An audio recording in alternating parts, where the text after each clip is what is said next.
I'm Sarah, married to Tim. We have Joel, David and Levi and Lottie the dog. We moved to Colchester in September 2019 with a view to pioneering, making disciples and hopefully gathering a church on a brand new housing estate in North Colchester. We knew when we came that there are no places to meet socially. There is a local school which David attends, and there's a slimming world that meets there, but other than that there is no way of meeting people other than in each other's houses. So our ministry for the first 6 months is very much inviting people back and finding any way to engage with people through football, dog walking, local council initiatives, going to the park, preschool groups, responded to invitations from them and built relationship. We didn't wear the dog collar and we didn't mention faith, and we were careful how we described our role if we were asked, because we wanted people to relate to us for who we are, especially as we were listening to them, listening to our context alongside all of that socialising with lots of praying, searching scripture, searching our hearts. What has he called us to here? And we got an increasing sense that whatever it was, it involved the whole family. And we started to conceive a long-term vision for a community centre which will be built on the estate at some point, and from that centre we would relate to young families. We see that as a vulnerable group on a new housing estate. So that was the first 6 months for us. Then coronavirus broke out. Immediately we put social action leaflets out, identifying ourselves as professional people who were able to help.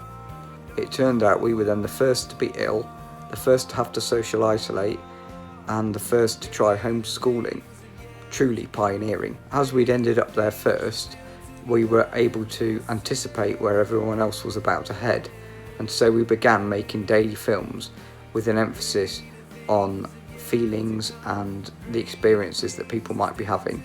We gave these films titles that tried to link with where people were at, rather than calling them services or devotionals or church, and also so that any Facebook page administrators wouldn't remove us.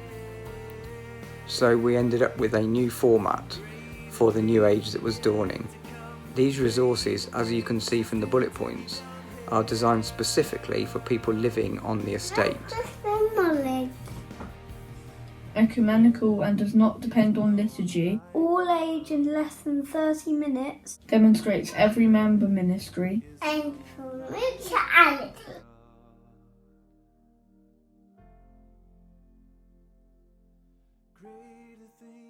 Starts with people and where they are at.